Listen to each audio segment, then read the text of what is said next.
Pogoda w kratkę, nie? W kratkę. Miał być dzisiaj piękny, słoneczny dzień, więc dość dużo deszczu jak na słoneczny dzień, uważam. Ale przed chwilą prażyło. No ale to przychodzi słońce, masz gorąco, 15-20 minut później wchodzi ziom. No w górach dzisiaj rano się budziliśmy, to białe szczyty, więc w nocy musiało tam śnieżyć. Ale już potopniało rano na słońcu. A od nas znowu przyszło wieje. Wczoraj nam wichura przyszła, namiot zabrała, ale już postawiony.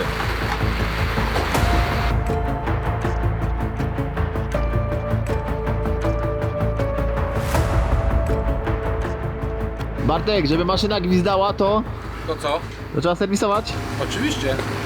Ludzie chcą więcej filmów z serwisu. Proszę bardzo. Zaraz cię jem! Taka góra ucierało, a ja cały czas. Dzisiaj limit serwisu wykorzystany. Przeserwiliśmy 2 agregaty, więc już więcej nie robię. Czekaj, bo to jest lokowanie produktu. Helikopter! Pokaż jaki mamy olej, że mamy do ścigacza. Nie, bo to może nie zły olej. Znaczy się agregat i później to. A jak będzie agregat robi?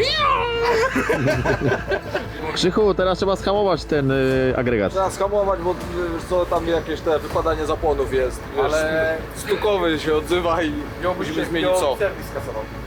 Nie no, już pakiet eko jest wrzucony, nie? Usunięcie DPF-u, EGR-u. Może trzeba mu błędy wykasować najpierw. Podłącz komputer. Nie, podejrzewam, że trzeba monet dorzucić. Tak to jest, jak instrukcja obsługi się wyrzuca.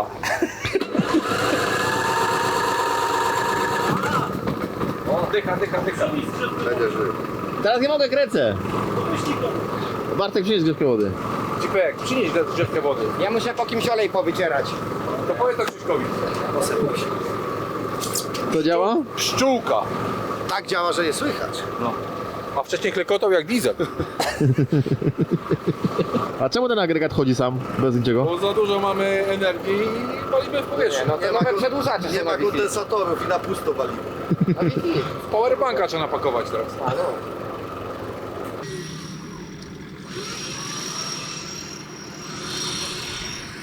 To już chyba 4. auto dzisiaj, które nawija nową linę. I tak się zastanawialiśmy, czy czegoś na odprawie nie zrozumieliśmy, bo każdy nawija nową linę. Ale po prostu chłopaki się szykują na jutro, bo jutro dopiero zaczyna się takie cięższe odcinki. Dzisiaj jest dzień trochę taki bardziej dla publiczności, bo jesteśmy jakby w centrum miasta. Tu z tyłu za mną jest taki tor offroadowy. I dzisiaj jest taki pokaz trochę dla kibiców. Będzie to taka szybka jazda, 5 pętel, 5 razy trzeba będzie zrobić pętlę, wygrywa najszybszy czas jakby z tych 5 okrążeń i później jeszcze w nocy to samo, startuje się w dwójkach.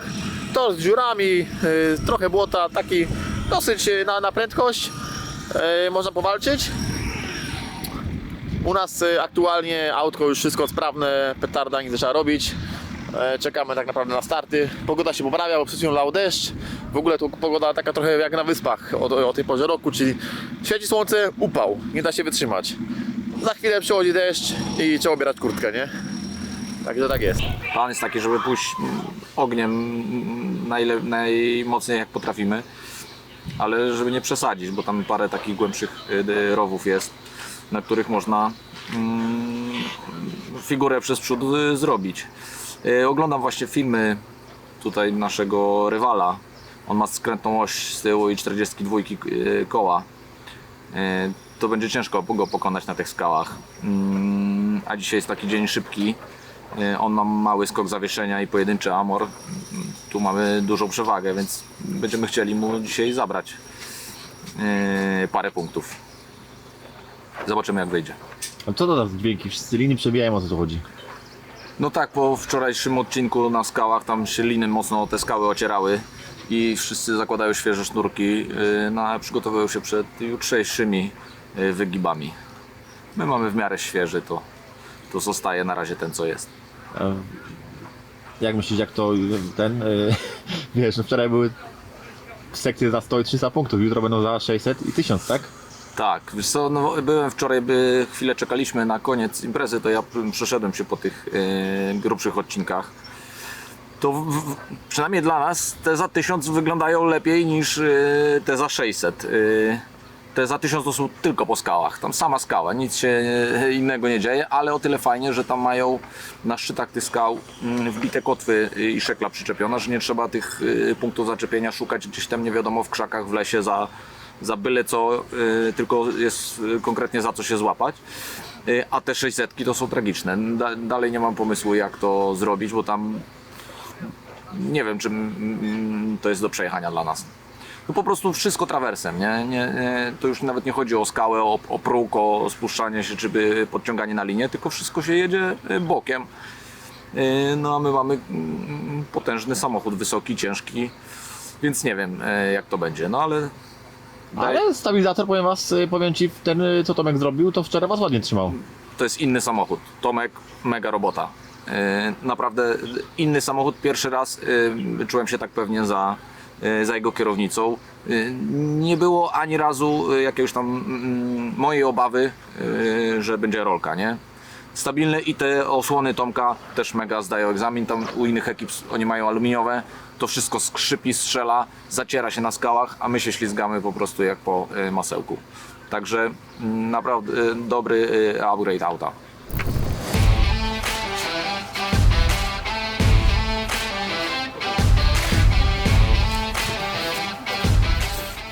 I dzieciaki sprzedane.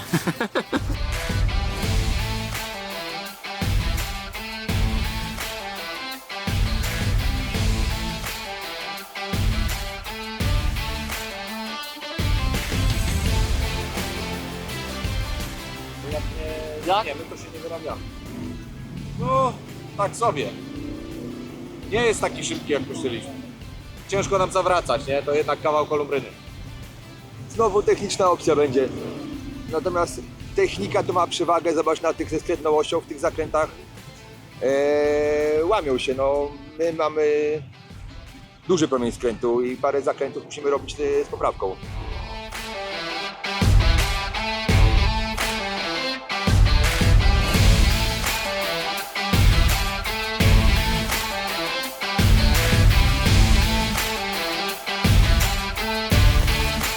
Okej, to krótkie nagranie i przywitanie prosto z Francji. Hello!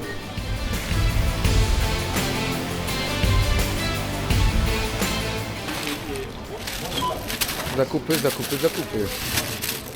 Żeby ekipa miała co jeść. Market. No i jak? Nic.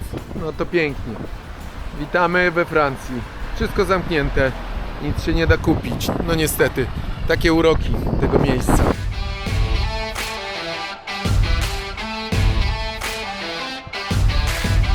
Mała relacja. Właśnie jesteśmy w Bastii. Na Starym Mieście.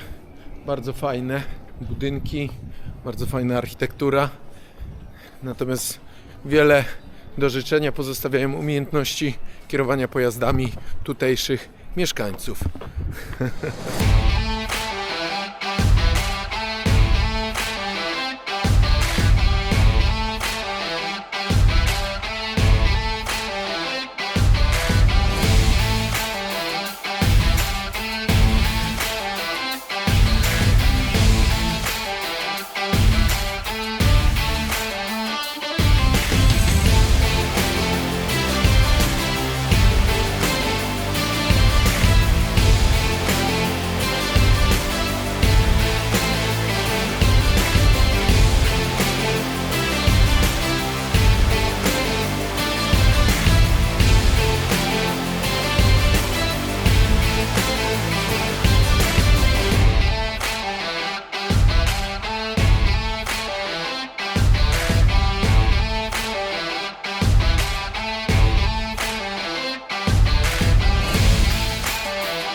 Tak sobie.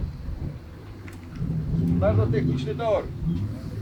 Duża kolumbryna nie chce skręcać, wiesz, na tych zawrotkach nie mieścimy się. Próbowałem mu zrywać przyczepność, żeby, wiesz, zarzucił dupę, ale Na 2 zakrętach to wchodzi, a na 3 ktoś trzyma i nas wyrzuca z zakrętu, no. I w sensie poprawka, no mamy chyba 3 czy 4 zakręty i musimy robić poprawkę i korektę, no.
Tired.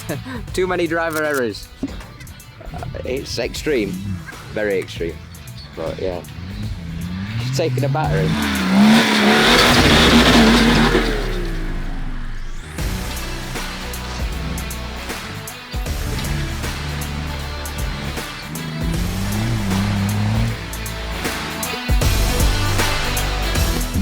Co się popsuło? Bezpiecznik. Palił się? Od czego? No, od rozrusznika, ale już. Już wymieniony? Tak, wszystko działa. Chcieliśmy zmienić, zwiększyć na przykład kod skrętu, ale za duże ryzyko będzie i przeguby półośki by poleciały od razu. Więc chyba wykorzystujemy moment i zmieniamy płyn, tak? Na racingowy. Więc wylewamy stary, wlewamy trochę nowego, żeby przepłukać i wjeżdżamy z racingowym. Donc, on était à une moyenne de 5 minutes. Au final, on a eu des belles surprises. Donc c'est bien, c'est bien. Concernant les protos. Les protos, Sip category tomorrow and Friday you will be only in yellow and green zone, and you have a commissioner attached to you personally that he will follow you in every zone. All right. For Proto, tomorrow and Friday it's only red and blue category. The difficulty is increasing, so be safe. Don't take too much risk not to damage your car at the first zone. Be aware of that.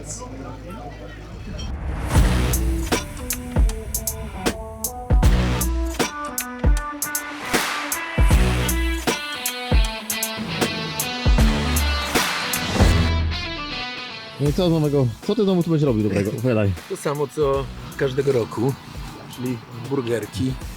Specjalność zakładu. Dziś trochę inaczej, bo mięso dostaliśmy gotowe. Pan nam pięknie zmielił. Przygotował już, ukształtował ten wspaniały burger.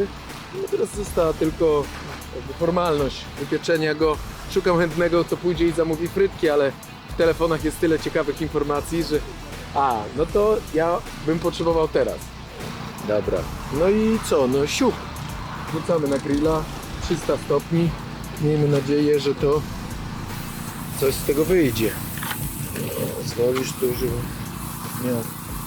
O, 2. Ładnie skwierczy. Dobrze, przepraszam.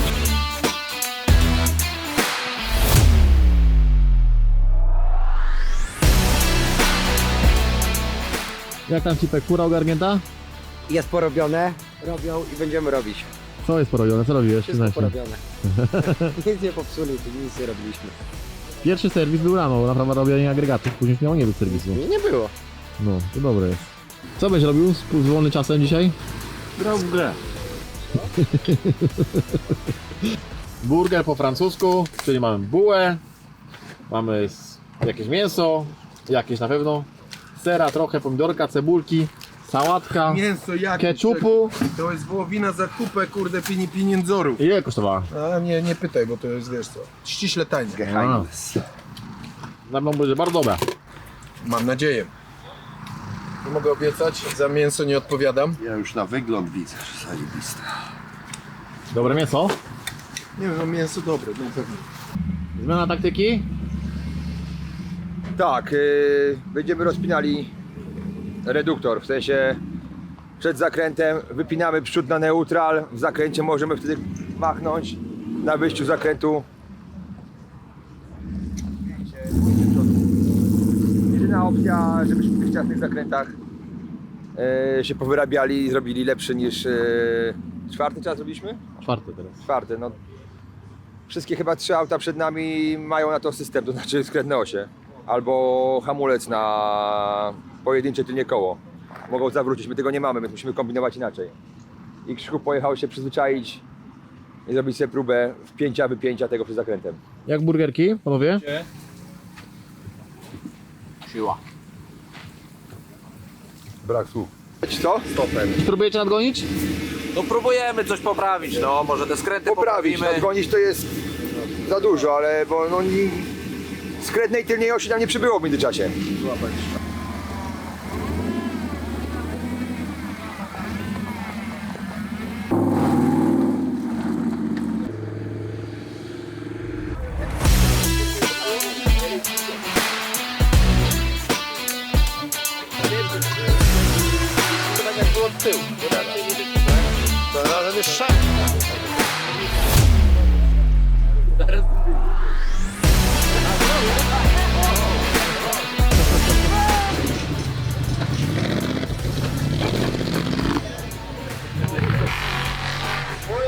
Zrobić swoje. Nic nie rozpierdolić, żeby jutro jechać i piątek jechać. Trzymaj kciuki. Ja zawsze trzymam. Powodzonka, panowie. Dacie radę.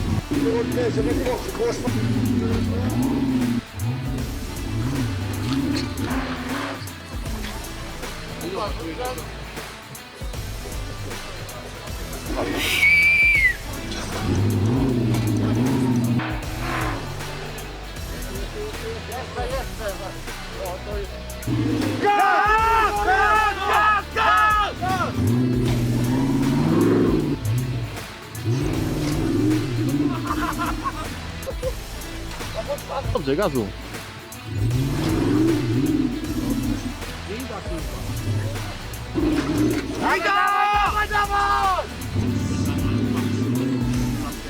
Nie ekranu bardzo. 2,36 jest. No ładne.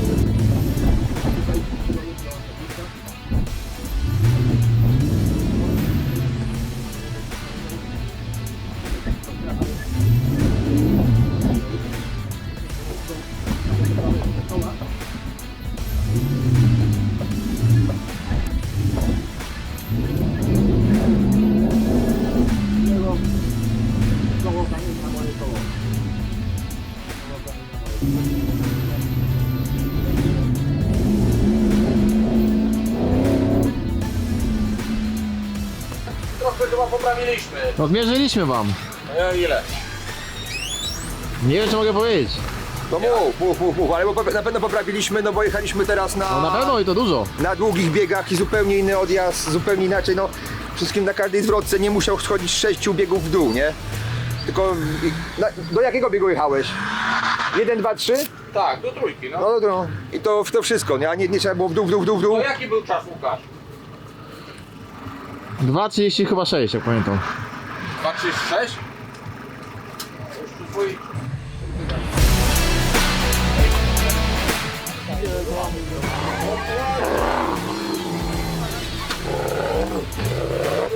C'est pas grave, c'est bon.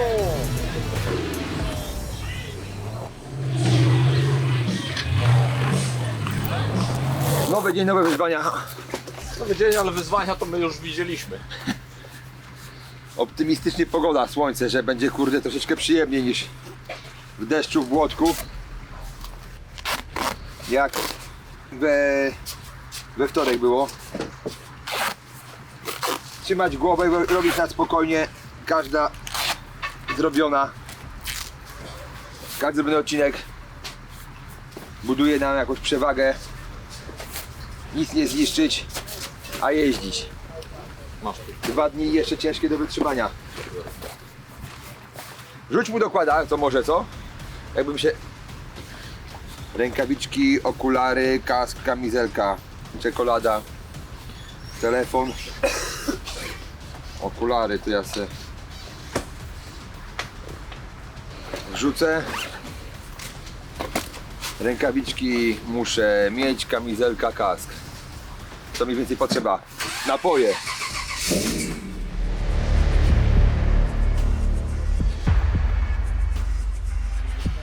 Czy?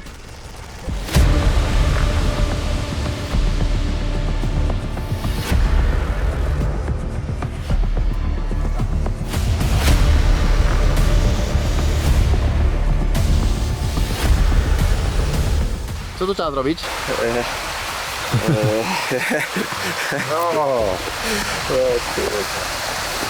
A i taśma tam będzie, od razu to. Widać ryby? Nie. Ciekawe.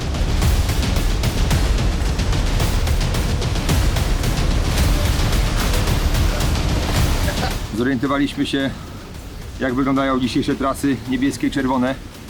Dzisiaj mamy czwartek, więc na jutro piątek i dzisiaj można robić w dowolnym układzie trasy niebieskie i czerwone. Niebieskie są po 600 punktów, czerwone są po 1000 punktów. Wbrew pozorom tysiączki wydają nam się bardziej komfortowe, nie powiem, że są łatwiejsze, ale i zaczynamy od czerwonych. Dzisiaj chcemy zrobić 3 czerwone i zobaczymy, co dalej z czasem. Mamy zaznaczone te, które uważamy, że są wykonalne, a dadzą nam dość wysoką punktację i wtedy ewentualnie po klasyfikacjach będziemy dalej oceniali, jakie akcje podejmujemy jutro.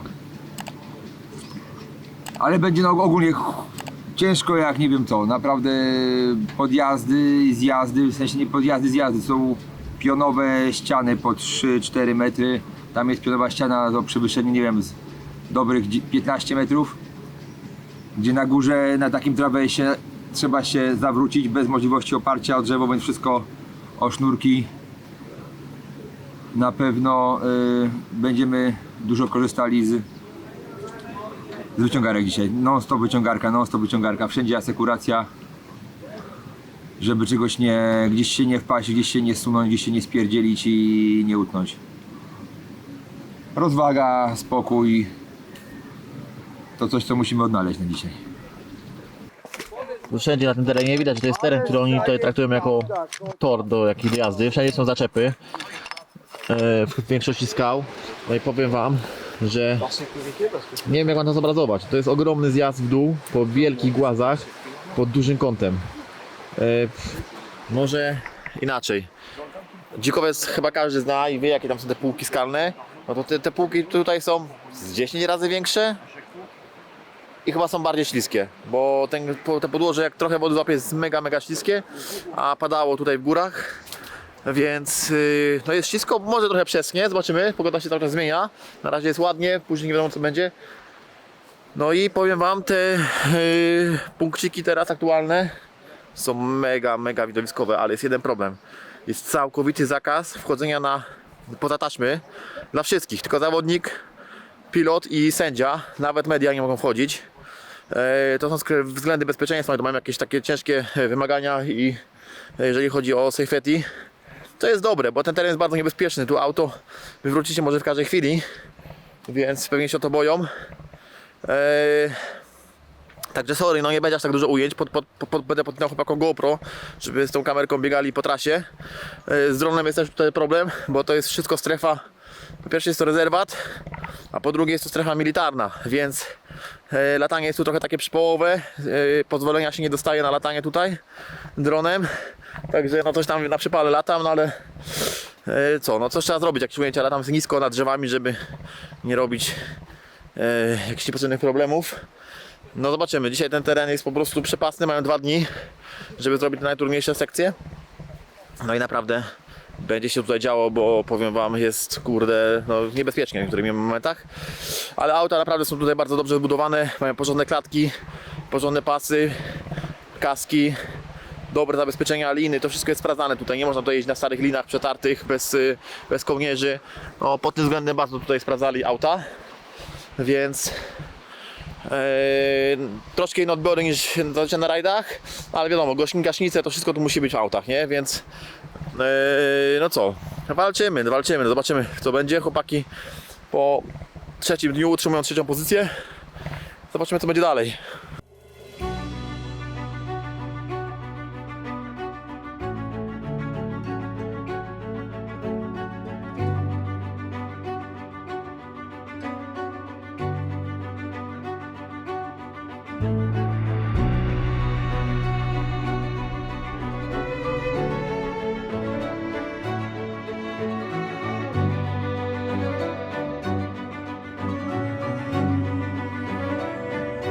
Beautiful.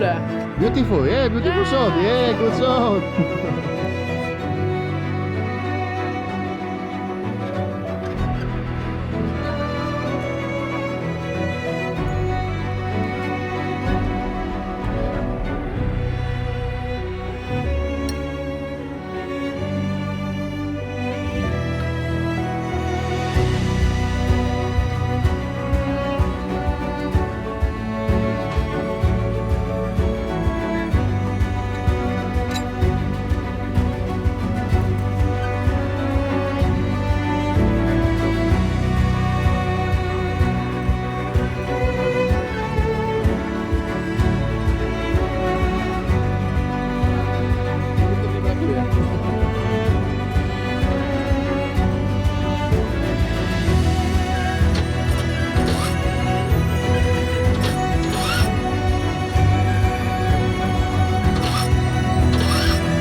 I co? Pierwsze koty za płoty, nie?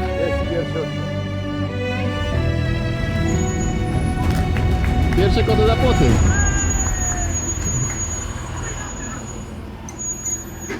Tires!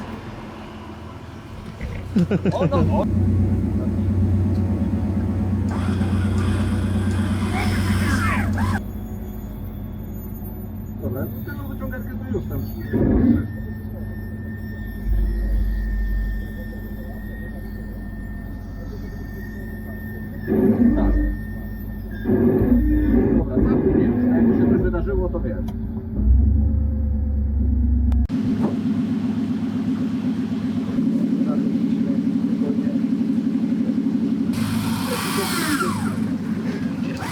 O!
Kiedy słychać dzwonka dźwięk, serwiniusz to pimpka mknie, pomoże ci Robert sam. Ja może nie będę śpiewał, bo buczę jak transformator.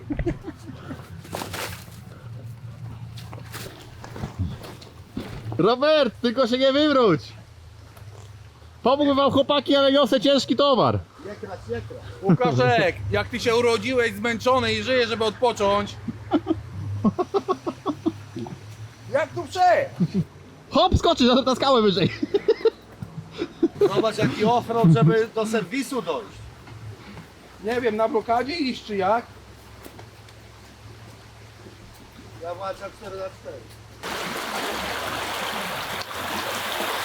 Chłopaki, zadokujcie się do doku. Pierdalaj, bo ci jebnę. Cieszę się, że robota dobrze idzie.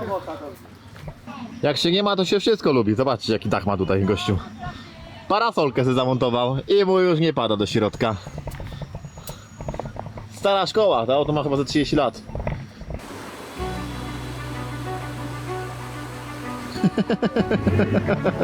Tego głaza? Tutaj mamy piękny dom korkowy. Za ścięcie tego drzewa pewnie jest więcej niż za obrabowanie banku. Piękny ten dąbik, nie? Ładne to drzewo, ładny ten... 11 lat jest w Portugalii za ścięcie takiego drzewka i właśnie tak podpowiedzieliśmy Cymbrykowi, że brakowało im drzewa do grilla. Wysłaliśmy go z siekierą po korkowca. ale- Trzeci dzień się ukrywa.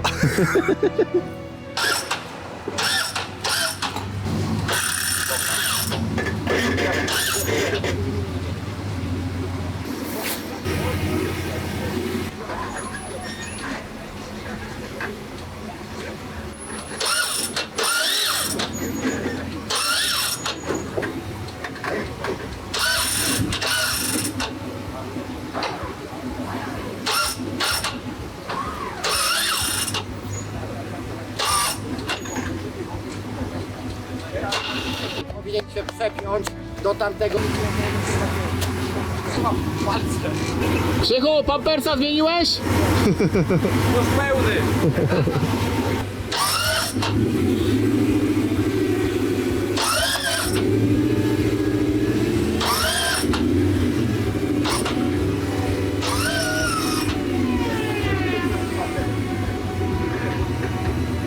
Ale powiem wam, super widać, jak te osłony z tego tworzywa, co Tomek Trasek zrobił, robią tutaj robotę. On się po prostu pięknie na tym ślizga, to się w ogóle nie wgryza, więc daje taki no zarąbisty poślizg na tych kamieniach. Piękna sprawa, bo wszyscy mają aluminiowe, się aż zakleszczają na tych osłonach, a tutaj autko elegancko się na tym ślizga, także spoko to opcja.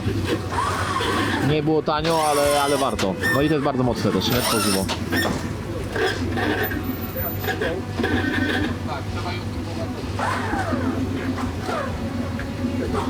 Kurwa, wał tam prawie tak wiesz, to chodzi, nie? Do wału.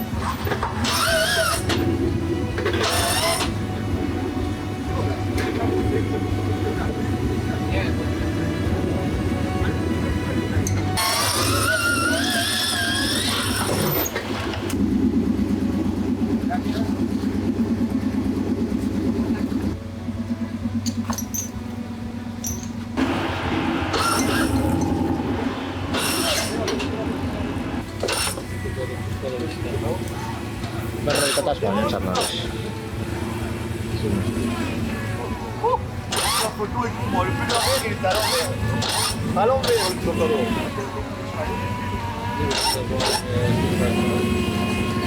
Jest chyba, no.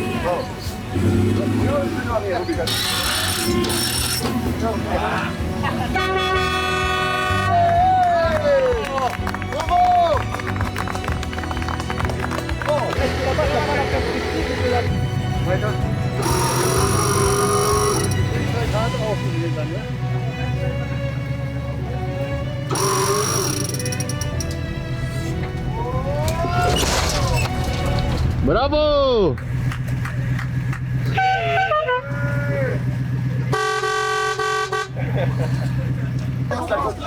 Jak chcecie zobaczyć jak Korsyka boli, to zobaczcie na jego nogi. Pocięte całe. Tu wszędzie są takie wielkie kolce. Wielkie jeżyny, zobaczcie, wszędzie. I zobaczcie jak tylko są pocięte nogi. I pogoda nam się zmieniła diametralnie. Z pięknego słonecznego dnia pada nam deszczyk. Deszczyk pada, zobaczcie ładnie tutaj. Siedzą chłopaki, dziewczyny z Francji. Mamy autko, które musi się przeprawić przez Tyrolkę dzisiaj.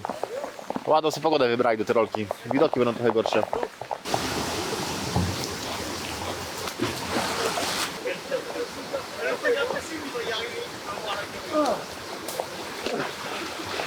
Chłopaki mają pecha, chyba im się hak łamał, bo odbił się od skały.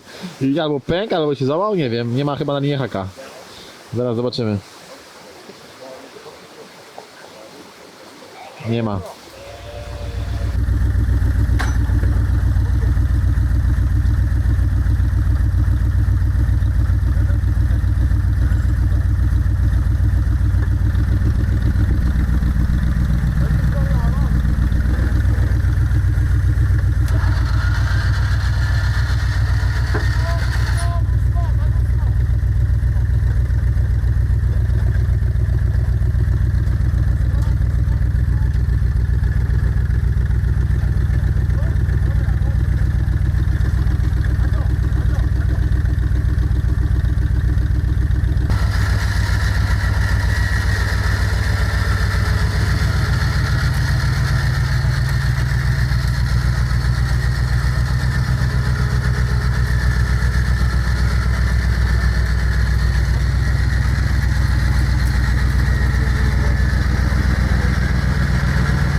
Wszystko będzie super.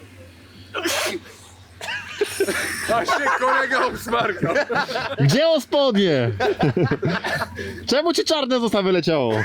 To jest ekstreme czy soft? Myślę, że ekstrem. No odwróć się, to zobacz. Ja się waham. Ja się waham. Waham się. No to ile? Chwila moment zrobione. U nas w Osiadole jest chyba bardziej ekstrem. Bardzo, no. Bardzo. To teraz co, testy w kamieniołomie, nie? Takie kamienie to ja w ogródku. Zrobimy teraz sobie Extreme Wosia dół. Edycja pierwsza.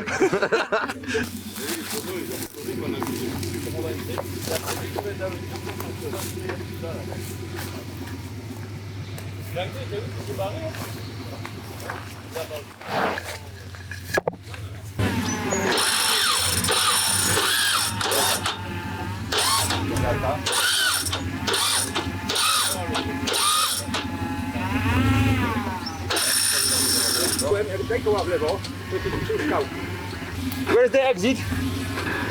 Here, dobra. Oj, drzewo. Trzymaj się na tył. Koła teraz maksymalnie w prawo. Tak, no tak. Przednio się pobieraj. Tak jest. Pobieraj się. Tak jest. Pobieraj się przednią. Tył oddawaj. Tył oddawaj.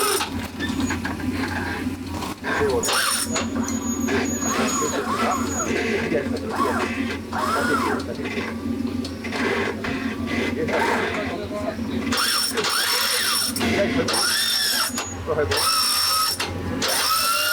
O, do przodu.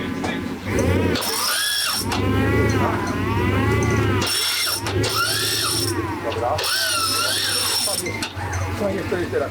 Ale powolutku zdjęć, żeby nie pierdolę. Odpuść tylko tył.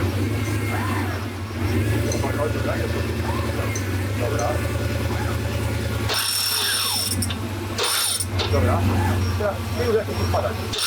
Oddaj do tyłu. Czyli właśnie, dobra. A teraz było to, ale dobra, bardzo dobrze. No i...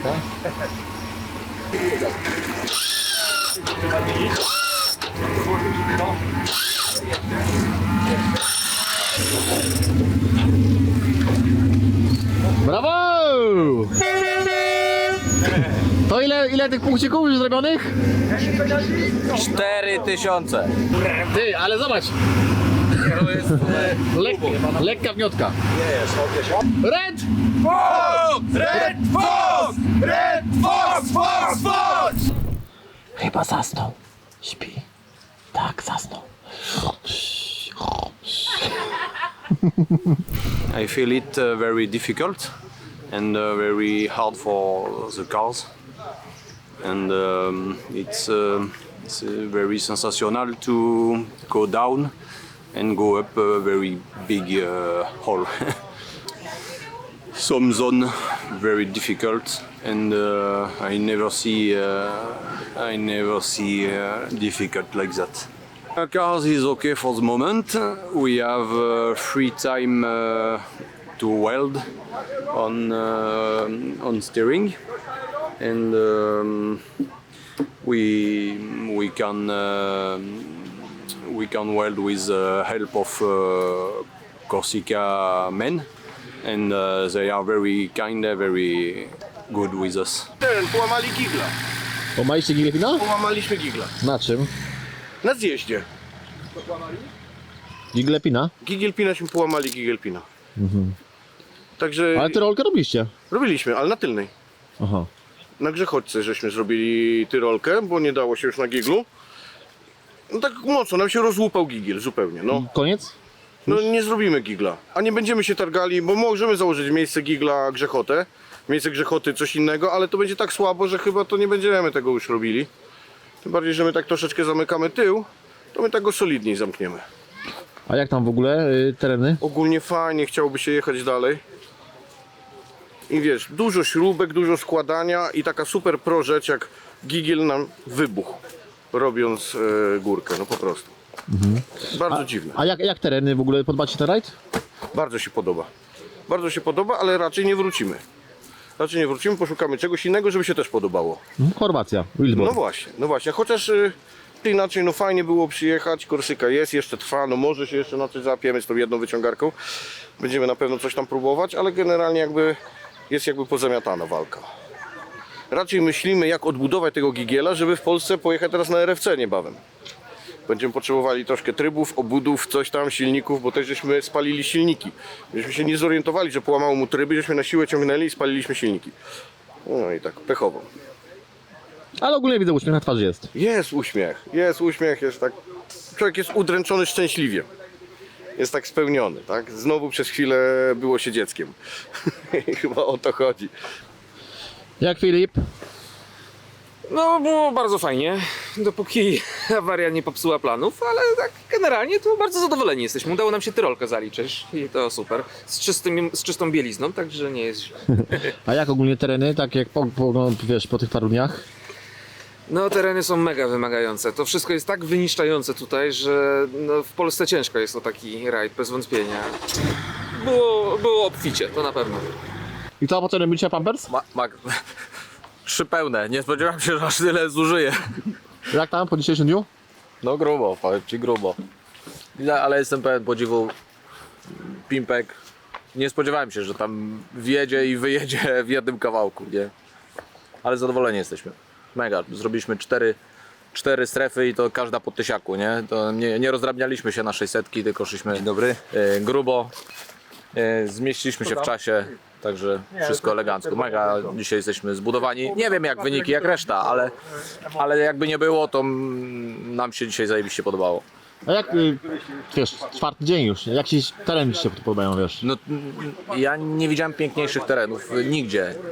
W jednym miejscu, zobacz, jeździmy praktycznie po jednym terenie, nie wiem ile tu jest, może 50 hektarów. I to wszystko jest w jednym miejscu, taki przekrój, bo są i wąwozy, i rzeki, i mega duże głazy. No i ta trasa jest tak naprawdę wariacko ułożona, że wiesz, po tym kamieniu się trzeba zawinąć w drugą stronę. Bardzo mi się podoba. Co mi się nie podoba, to ich takie dziwne zasady francuskie.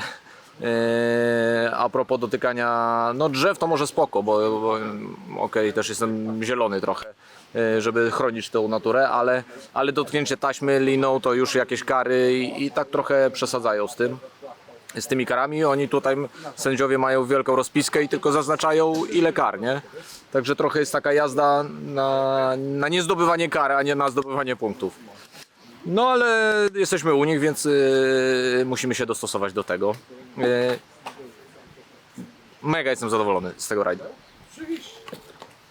Serio, nie bałem się tak na tych skałach, ale w momencie, kiedy mi się wypięła ta lina, to wiesz, słyszysz trzask liny, I autobuch. trzask, wiesz, uderzenie o kamienie, ale wiedziałem, że mam nisko, to nie bałem się, że teraz się przewrócę, tylko od razu miałem w głowie, co by było, jakby ta lina zrobiła tam, tak, nie? No chyba dzisiaj się troszkę z liną pobiegałeś, nie? Tak wiesz, fajnie tak technicznie czasami pojeździć. No, bardzo fajnie. W sumie nie wiem co powiedzieć. Jestem zziajany, zmęczony.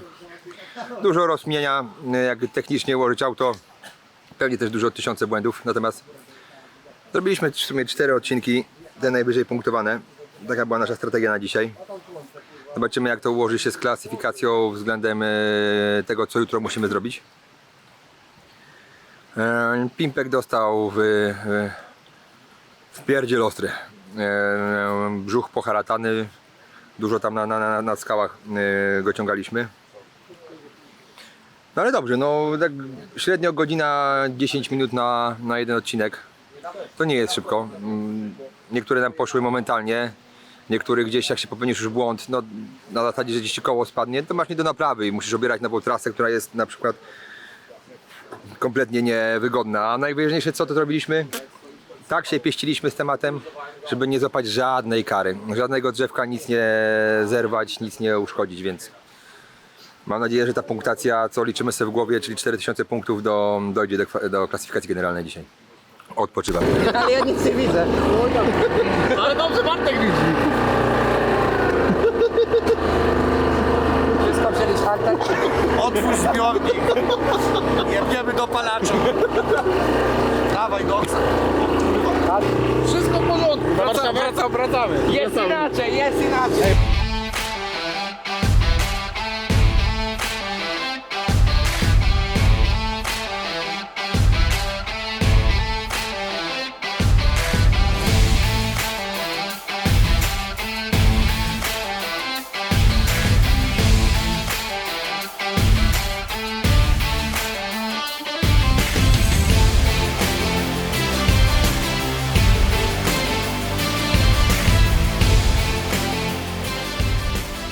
Mamy mega fajnych kolegów z Francji.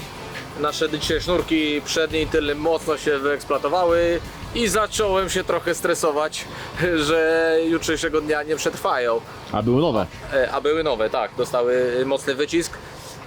Ale fajni goście z Francji, dostaliśmy od nich nowe liny, 14 z nowymi fajnymi hakami, z zapięciami, co jest tutaj mega ważne, do czego nigdy nie przykładaliśmy wagi. Hak to hak, ale tu się po prostu liny wypinają same. To jest ta firma RVM 4x4, akcesoria offroad. Dali jakiś gratis? Gratis dali po 3 metry, zamawialiśmy po 45, a dostaliśmy po 48 obydwa komplety, także... Pokaż co się stało z hakiem. Z hakiem. To dzisiaj zostało z haka Giglepinowskiego. Powiem wam, niemiłe uczucie, jak się wisi tylko na tym i to nagle strzela, słyszę ten trzask w samochodzie i później trzask klatki o skały. Na szczęście to było niedaleko do spodu, więc jakoś to znieśliśmy, ale jakby to strzeliło trochę wcześniej, gdzie wisiałem 10 metrów nad skałami, to by był spory problem. Od firmy RVM dostaliśmy dzisiaj, nie mieli nowego, to użyczyli nam swojego, ten jest żeliwny, stalowy, więc powinien wytrzymać. Jeszcze raz dzięki. A jeszcze Krzysiu, tak spadła mi jedna rzecz do głowy. Jak się rajd skończy, położymy się pod autem, zobaczymy jak wygląda auto od dołu. Wyślemy Tomkowi jak wygląda jego praca, ale Tomek Trasek jeszcze raz mega szacun, bo robią taką robotę te osłony. Ślizgają się po prostu po wszystkim. Robiliśmy dzisiaj cyrkle na skalę, żadnych skrzypów, żadnych... Otwieraliśmy je wczoraj, sprawdzić czy nie ma pęknięć, nic się złego nie dzieje, także...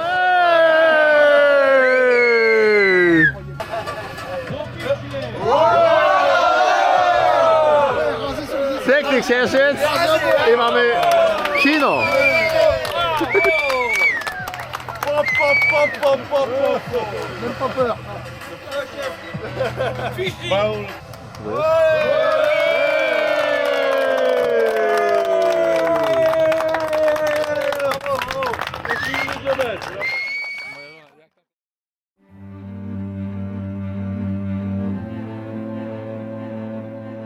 Ostatni dzień ścigania, co tam powiesz ciekawego, jak tam nastrój?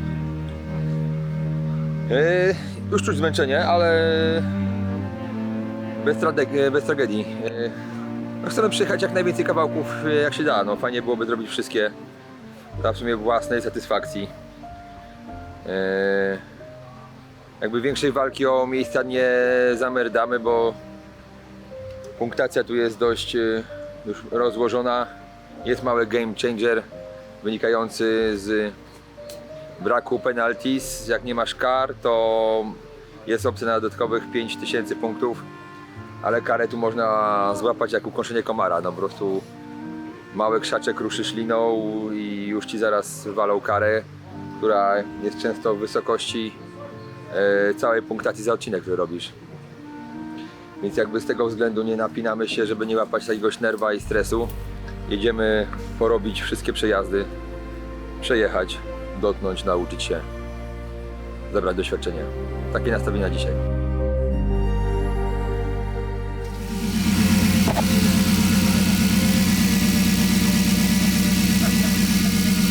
Zawór odkręcony, można jechać na przechyły.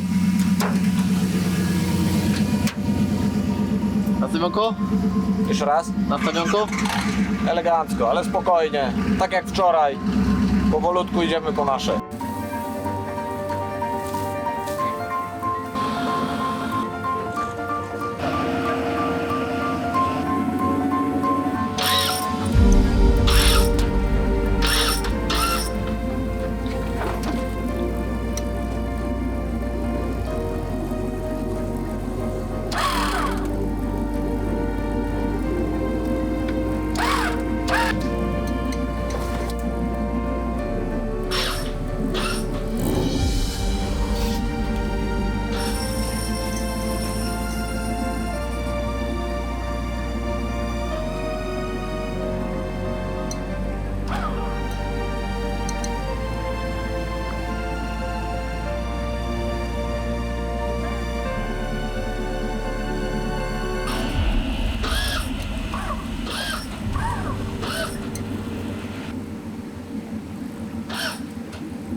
Tam, zobaczcie jaka piękna droga do góry. Widać, że tam auto jedzie. Kurde, skusimy się na drogę, ale no kurde, czasu jest tu tak mało, żeby gdzieś pojechać, a tam musi być piękny widok, tym bardziej, że z tyłu, tutaj, mamy widok na morze i na nasze miasto, a z tyłu widać takie duże pasmo górskie. Ostatnio było całe w śniegu. Musi być tam kapitalny widok. No trochę żałuję, że chyba mi się nie uda tam wjechać dzisiaj. A w ogóle to zmieniła nam się pogoda. Praży słońce przeokrutnie, mamy ponad 25 stopni. Pogoda się zmieniła diametralnie i teraz przez cały weekend ma być po 29 stopni. Dla ścigających się nic fajnego w upale, ale dla nas, dla turystów, super sprawa.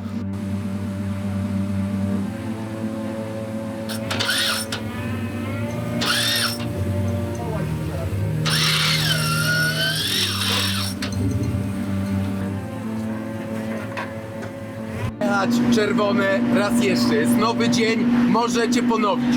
Tylko jeżeli nie przejedziecie wszystkich, to nie ma 5000, więc to jest... Nie jesteśmy w stanie już przejechać wszystkich.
Sortez.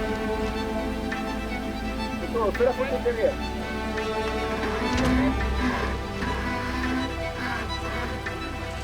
Hop.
Przegub. Staniemy z boku, palimy. Przegub albo półoś, nie wiemy co. Co? Ale hamulec w wyciągarce nie trzyma. Teraz na tym podjeździe się tak stało, że puszczam ją i cofam się do tyłu, nie? Nie wiem, musimy wylizać rany, zobaczyć co jest. Największe ryzyko, bo to się nieładnie spykało, jest z przednią półością.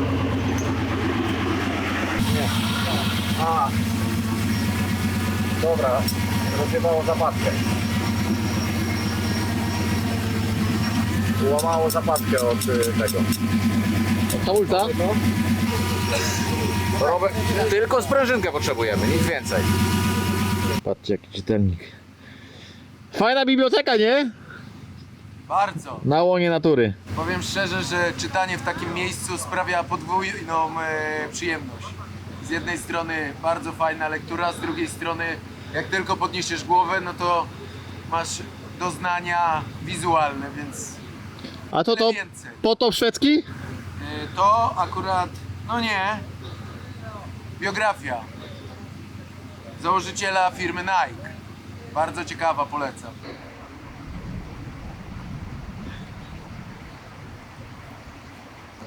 Kolejny zasnął. Oni mają tak, że o tej godzinie zasypiają, mają siestę i idą spać.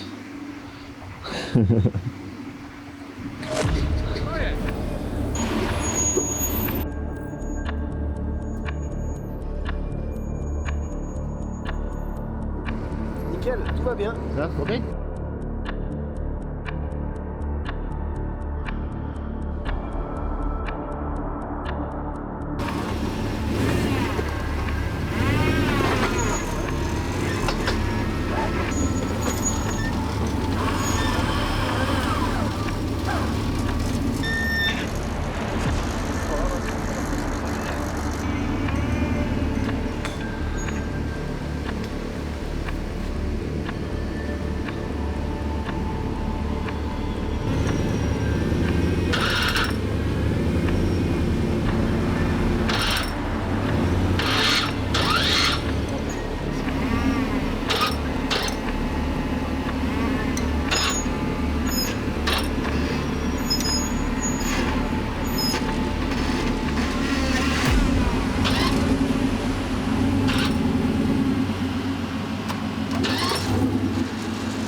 Żeby jak ciągulkę.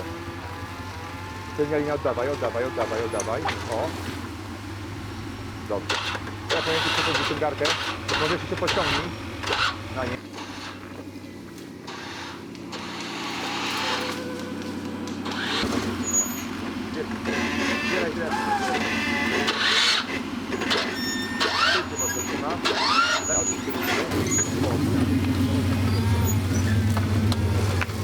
Brawo!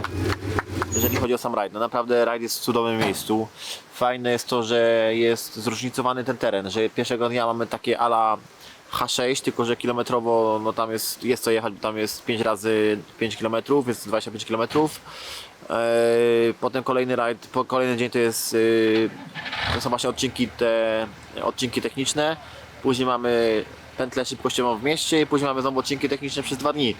Bardzo zróżnicowana formuła rajdu. I teren jest mega piękny. Naprawdę, jeżeli ktoś by chciał kiedykolwiek spróbować i tak nie wiem, zaczerpnąć nutkę takiego świeżego offroadu, zupełnie innego niż u nas w Polsce, dość wyniszczającego, bo no, trzeba powiedzieć, że to są kamienie. No, na kamieniach to nie jest jazda po błocie, że jakby błoto wybacza, tu po prostu to nie wybacza, więc warto przyjechać mocno przygotowanym. Zresztą wszystkie ekipy, które tu przyjechały, były w miarę przygotowane. tak naprawdę większość miała zapasowe mosty, jakieś skrzynie i tak dalej, więc to się po prostu tutaj weryfikowało. Ale teren jest przepiękny, okolica jest przepiękna, bardzo fajni ludzie. No jedyny z minusów, tak według mnie jaki jest, no to jest kontakt, nie? No po prostu Francuzi nie mówią po angielsku prawie w ogóle, Korsykanie. Jest jedna pani, która mówi po angielsku, ale też tak nie do końca idzie się z nią dogadać.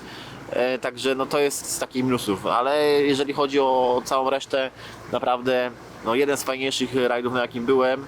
Na pewno jeden z najtrudniejszych, jak nie najtrudniejszy, jakikolwiek kiedykolwiek widziałem. We Włoszech było coś podobnego, ale tam no jednak te auta też były zupełnie inne. Tu mamy auta przyprawowe, a tam były trialowe auta, więc też zupełnie co innego. Ale no naprawdę cudowna okolica. Pogoda nam troszkę nie sprzyjała, bo raz padało, potem świeciło słońce. Generalnie tam, gdzie mamy camping, to często świeciło słońce, bo to jest nad morzem. Tu jesteśmy w górach, to w wysokich górach, więc ta pogoda jest dosyć zmienna. Ale no, jest naprawdę przepiękny rajd. No, jeżeli będziecie kiedyś chcieli przyjechać tutaj, zobaczyć ten rajd, to możecie się nawet kontaktować przeze mnie. Ja mam tutaj dostęp do organizatora. Generalnie kontakt, jak to z Francuzami, zawsze jest utrudniony, ale przeze mnie można to spokojnie zrobić. Ja pomogę no i co? No i bawcie się.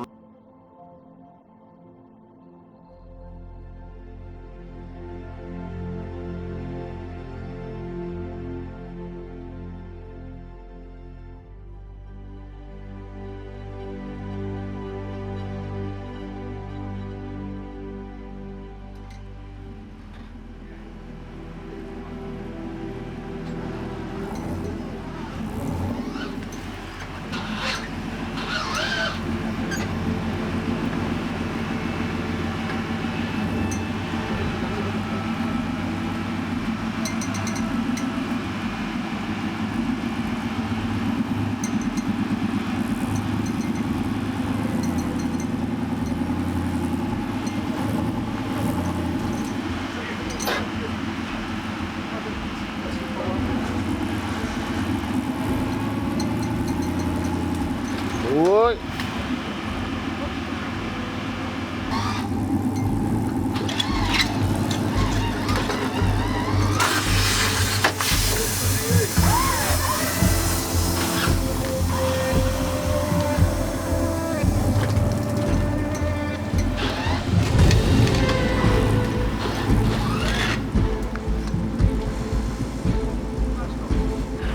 Chłopaki zapali gumę.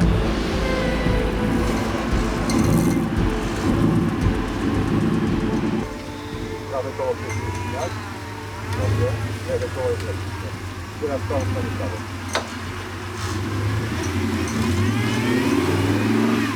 Dobra, to jest widać bardzo.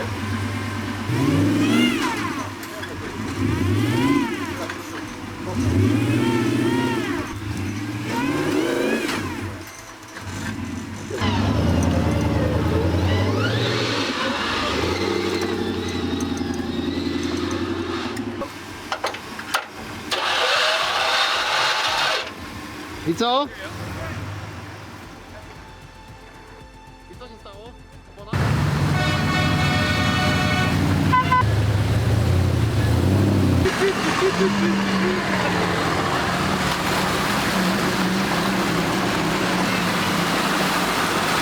I co, jak się nie podoba na Korsyce? Bardzo, choć kapryśnie. Trudno chyba, o ile się nie mylę. Można powiedzieć, że to ja chyba rajd dla twardzieli. Porządne, trzeba mieć doświadczenie, nie? To jest kluczowe. Pewne jakby tutaj przejazdy i najbardziej ciekawe jest to, że jest zróżnicowanie. Jest wyścig na czas, jest jazda po ostrych skałach, jest prolog, który mógłby być spokojnie samym w sobie wyścigiem. Więc no ciekawe doświadczenie.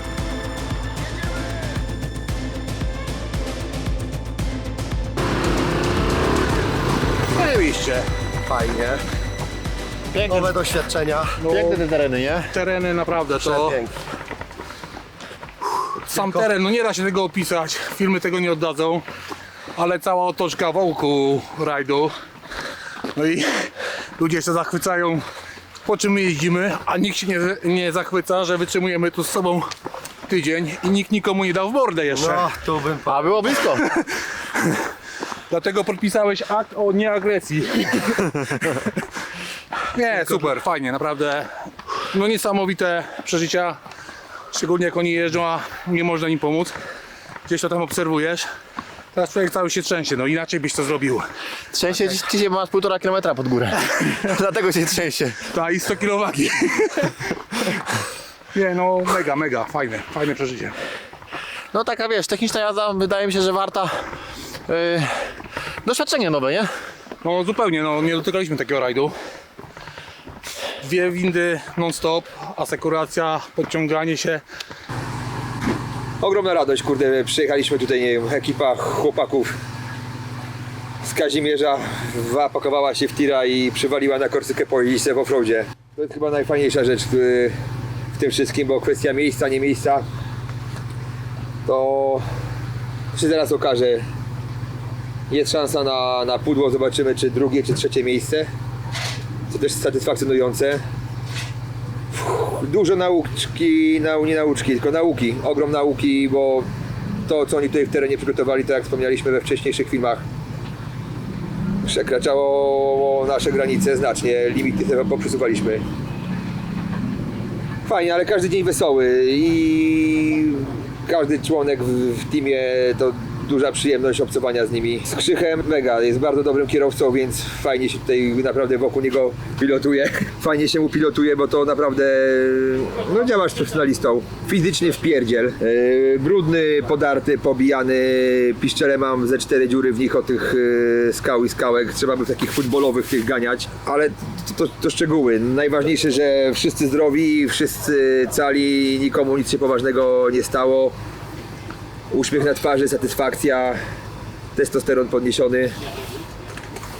Wszystko mi boli, ale pewnie się wyśpię i jutro będę to widział tylko z perspektywy zakwasów. No dobrze, no nie siedzimy na kanapie. Fajnie teraz do domu wrócić, co się uda dopiero w niedzielę, bo wyloty się źle składają, mamy dopiero wylot jutro wieczorem do Monachium. W Monachium czekamy do rana i dopiero w niedzielę rano mamy lot do Warszawy. Ale majóweczka i wyjazd z rodziną. Tęskniłem, jadę do Was.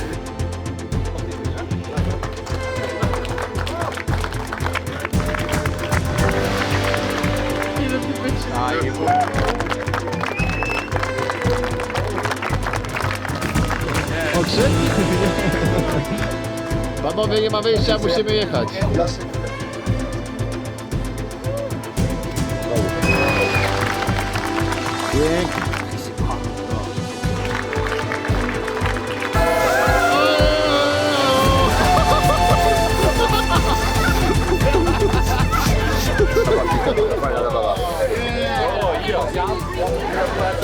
Dobry rajd tam z Włoszech.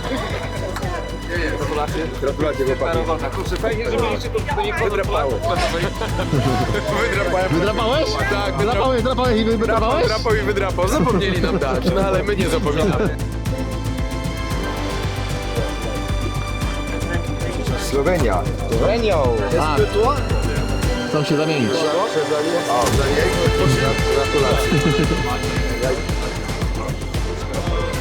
Merci.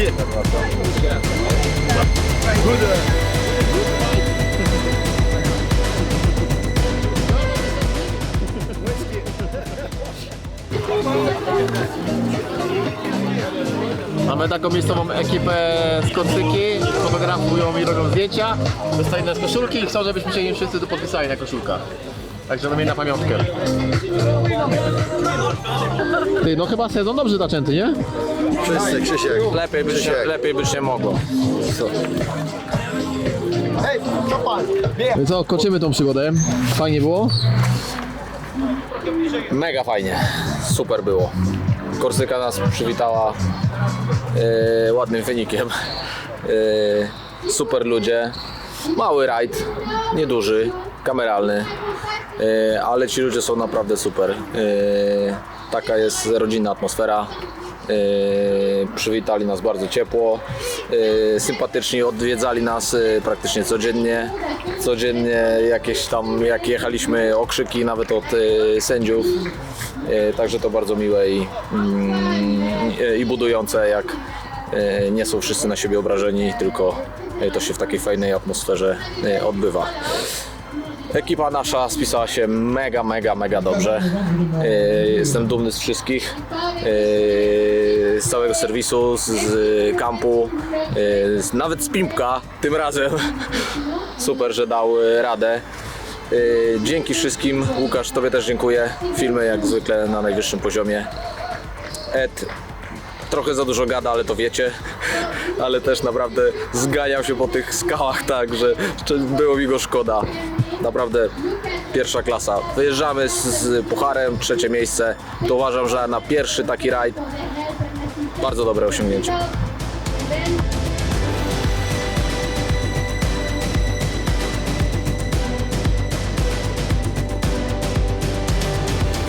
Guys, this race moved our limits much higher than we expect and much higher than we had before. So you broke our limits. Thank you. Chłopaki, chodźcie wam pokażę, co tutaj się stało, co narobiliście. Połóżcie, żeby się widzieli, no. Jak wygląda auto od dołu. I zobaczymy tak. Ta osłona mega tutaj się przydała, bo widać, że tu było ciurane. Cała. No o tej to nie wspomnę, bo ta to w ogóle wygląda, jakby miała ze 4 lata już. Nie, no czemu? Nigdzie nie odstaje, zobacz. Odstaje tutaj troszkę, tak? Tak, ale tutaj już z Tomkiem gadałem, że trzeba dać śrubki. Tutaj jeszcze 2. Tak, żeby spinały je w kupę. Boczny. No to, Boczne też, tak? zobacz z tej strony, Łukasz. Masz, pokaż tam kamerką. O, tu było konkretnie. I tu było konkretnie i nawet klatka oberwała. Ale jestem w szoku, że te wahacze, wiesz, aż tak dużo nie dostały strzałów. Zobacz, dostały dużo strzałów, ale nic się im nie stało, Nic nie? im się nie dzieje. No mosty też w miarę całe, ale osłony robią robotę. No tylko tam brakuje jeszcze. Na tylnej główce. Na tym główce przy wale. Tak. Przy wale. Ale Ale już, wał widać, że też przyciurany, nie? ale już widzieliśmy zdjęcia, że są wypalona jest. Tylko poskładać. Tak wygląda most od dołu, cały też przeciurany. Już było zajęte. Mocowanie wahaczy, też przeciurane. Tutaj jeszcze drążek. Drążek? No. Pokaż, tam masz kamerę. Te śrubki to będzie ciężko teraz przepracować klucz. Nie wiem, czy widać, czy nie. Tutaj parę razy, parę razy. Kilka razy. Tak, tu już nie wiem, czy będzie pasowała ampulka. Daj kamerkę. O, a jeszcze zajrzymy do tyłu. Do tyłu. Wahacze przeciurane, ale nic im się nie stało. Bardzo mocne te wahacze. Wał dostał tutaj strzała, ale nic się nie stało, ale tutaj na przykład widać, że faktycznie ta osłona by tu zrobiła mega robotę, bo tu widać, że było dużo strzałów na ten, więc łatwo można uszkodzić główkę mostu. Dlatego to będzie taka osłonka. Osłaniająca to. Łukasz, wejdź jeszcze tutaj na tył. Jeszcze do tyłu? Tak. Dobra, idę do tyłu. Ale tak Piłkuś dostał O kurde. klapsy. Ale to wiesz kiedy? Na ostatniej próbie? Jak zjeżdżałeś? Nie, to tam kilka razy zawadziliśmy, nie? No. Ale no tutaj mocno oberwał, nie? Tak. Jest tutaj. I chyba tyle. Ze strat. Było Bartek na 2 czy na Proszę pana, a co pan robi? Sprawdzam instalację elektryczną, czy nie ma przepięć. I co? Jeszcze nie sprawdziłem. Aha. Jak idzie robota? Spierdalaj! Cieszę się.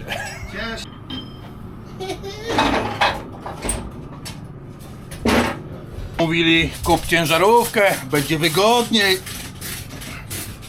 Widać, że ekipy, które tutaj startowały, były tu nie pierwszy raz i to było widać po tym, jak już wiedzieli, gdzie się zaczepiać, gdzie są haki i tak dalej. No my tego nie wiedzieliśmy, no świeżaki typowo w takim terenie. No i też trzeba powiedzieć, że te auta, które startowały, były trochę inne, bo tutaj większość aut ma po prostu tylnią skrętną oś i to naprawdę, ta tylnia skrętna oś naprawdę robi tutaj mega różnicę na pokonywaniu tych ciasnych, wytaśmowanych odcinków. bo niektóre odcinki są naprawdę bardzo ciasne. Jak ktoś miał tylną skrętną oś, to robił to zupełnie inaczej niż auto bez skrętnej osi na wyciągarkach. To była ta różnica, więc też ciężko było jakby z nimi nawiązać jakąś rywalizację, ale ogólnie uważam, że naprawdę super poszło chłopakom, mimo tego, że no tak jak mówię, nie była to jakaś spektakularna jazda, to co sobie założyli, że jadą spokojnie, robią sobie spokojnie swoje, no to właśnie przyniosło dobry rezultat, także fajnie. Mamy jeszcze troszkę czasu na prom, w sensie ja, chłopak Bartek i Karol też ciężarówką płyną całym promem, ale oni muszą mieć odprawę wcześniej, więc ze względu na to, że chłopaki lecą samolotem o 19:00, robimy sobie śniadanko na starówce w Bastii.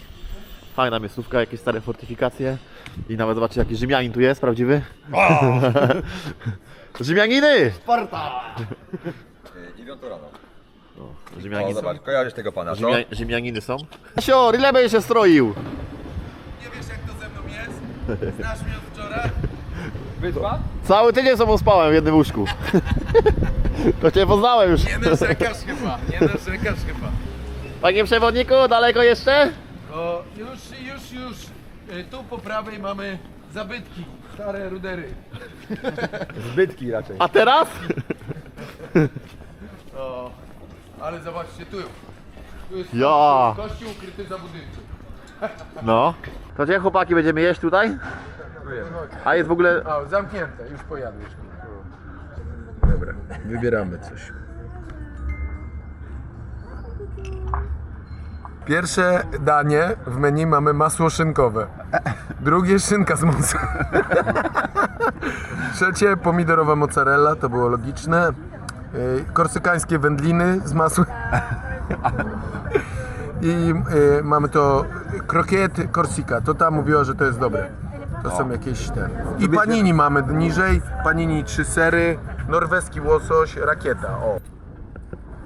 Komu dobrze?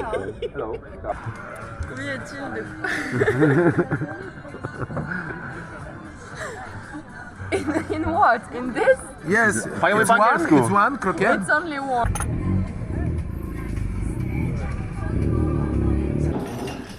Wjechało siadanko.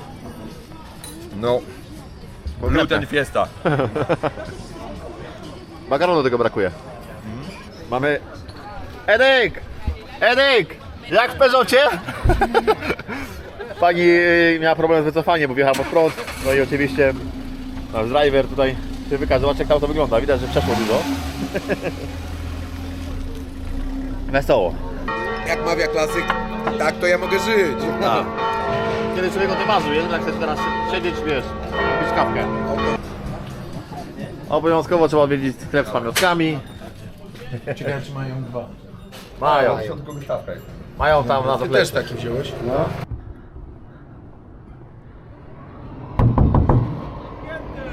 Salut, ça va? Salut? Ça va, salut? Starzy tirowcy kurwa na parkingu kawkę robią, a gdzie dla mnie? Ty nie zasłużyłeś, ty jesteś kierowcą. Co? Cieszę się. Cieszę się, prowadzący, że tu są lody. Człowieku, sam sklep z lodami, zobacz. Same lodówki. To dziwne to lody. Dobry? Właśnie szedłem na prom, ale generalnie jestem taki zmęczony, że idę się położyć na loże.